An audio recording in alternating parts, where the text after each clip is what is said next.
Halo semua, hari ini saya mau memberikan tanggapan saya setelah saya melihat kolaborasi Kisah Tanah Jawa dan juga Diari Misteri Sarah KTJ X DMS yang baru-baru ini mereka mengadakan kolaborasi di masing-masing kanal YouTube mereka. Nah, ini sebelumnya saya mau perkenalan diri saya dulu ya. Saya itu adalah seorang Javanika dan saya memang penggemar mereka. Saya mengikuti kanal KTJ itu sewaktu mereka itu masih ada Mas Mada. Terus mereka masih bikin konten yang isinya cuma bertiga, ngobrol-ngobrol, masih pakai sarung, masih merokok di depan kamera. Begitu. Mereka masih ngobrol-ngobrolnya seputar metafisika begitu ya. Terus dan sewaktu mereka masih belum terkenal begitu. Nah, setelah adanya kolaborasi dari bulan ke bulan, saya melihat kolaborasi paling keren itu adalah kolaborasi dengan DMS, dengan Sarah Wijayanto. Dan di kolaborasi ini saya benar-benar merasa terpukau, terpesona begitu. Kayak kaget aja, mungkin ini adalah kolaborasi terbaik mereka menurut saya selama ini ya.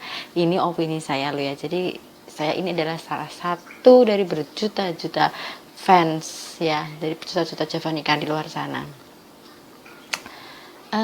Saya mengikuti Om Hao juga, pernah kolaborasi dengan indigo lainnya, seperti contohnya dengan Frisley Herlin. Om Hao juga waktu itu pernah collab sama Nyanya Citra Prima, juga pernah collab dengan Gus Robin, itu youtuber anak indigo dari Bali, dengan kanal YouTube Ekspedisi Alam Lain. Saya langsung masuk aja ya ke kolaborasi dengan DMS. Nah, ini saya menyebutnya kolaborasi romantis. I don't know why, kenapa? Tapi kalau saya lihat romantis aja dengan kolaborasi ini. Jadi seperti ada harmonisasi begitu, saling melengkapi gitu ya. Kalau orang bilang sih yang namanya nyanyi duet itu harus saling melihat lawan duetnya supaya harmonis. Nah, itu yang mereka lakukan dan itu yang saya rasakan setelah saya melihat mereka berdua gitu. Menurut saya beda ya, Om Hao dengan Sarah Wijayanto itu beda banget. Dan biasanya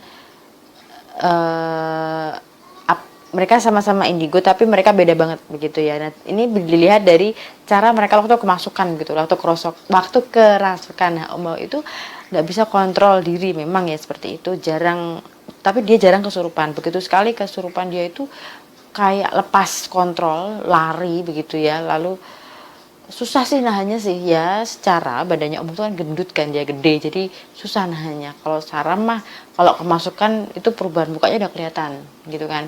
Tapi karena mungkin ya Sarah Wijayanto itu orangnya cantik, terus punya postur badan atau tubuh yang baik, yang bagus, yang tinggi gitu kan.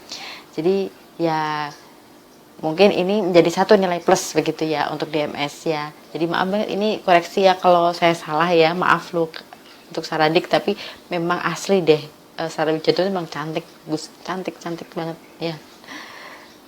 Nah, perbedaan yang lain lagi tuh kalau Om Hao itu bisa flashback jauh ke belakang begitu kan. Kalau menurut saya sih Sarah Wijayanto juga pasti bisa, cuman saya kurang tahu sih perbedaannya yang mana begitu kan.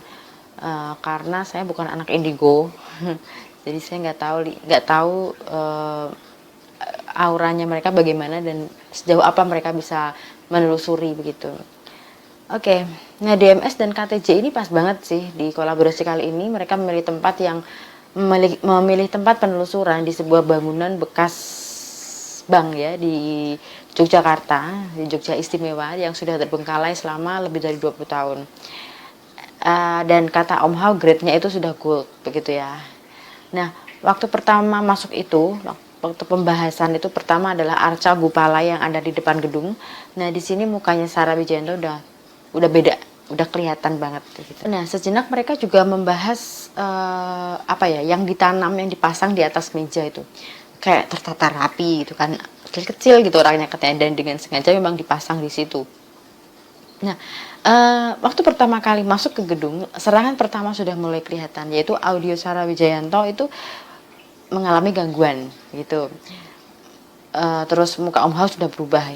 Om Hao itu kayak berusaha protek ya, berusaha melindungi mereka yang ada di sana semuanya, termasuk kru juga dan tim gitu. Nah, kalau saya rasa sih di sini Om Hao itu membuka semua channel. Biasanya dia menutup channel kan ya, sekarang dia memang full benar-benar membuka akses kepada semua yang ada di sana gitu. Jadi kalau bisa sih full sih gitu. Istilahnya dia memaksimalkan kemampuan dan dirinya begitu. Nah, Mas Gentine biasanya santai mendampingi Om Hao kemanapun dia berada. Ini kali ini dia kelihatan grogi, kelihatan gemetar, deg-degan begitu ya. Ya, kalau dilihat sih baru masuk serangan udah dari mana-mana begitu. Lalu mereka setelah dari tengah situ mereka lanjut ke kamar mandi begitu ya. Di kamar mandi ini katanya banyak candy ghost katanya sih. Nah, itu banyak tumbal-tumbal yang ada di sana. Jadi itu seperti mereka yang pengen membuat perjanjian gaib. Kalau menurut saya sih sebaiknya kita menghindari yang namanya perjanjian gaib itu.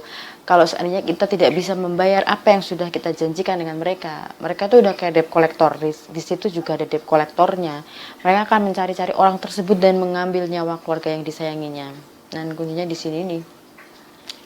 Jadi bisa jadi terlaksana atau tidak terlaksana perjanjiannya itu, mereka tetap mencari, gitu kan. Jadi jangan deh cari yang namanya pesugihan itu kan, jangan aneh-aneh. Ya syukuri apa yang kita miliki.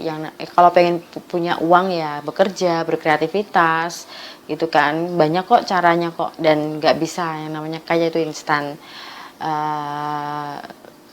Ya sabar begitu sih menurut saya. Oke, nah mereka ini bertiga pindah ke lantai 2 ya. Itu banyak korban pesugihan di sana. Mereka di mana itu, di tangga itu kayak orang yang chain gitu ya, jadi kayak orang yang terikat gitu.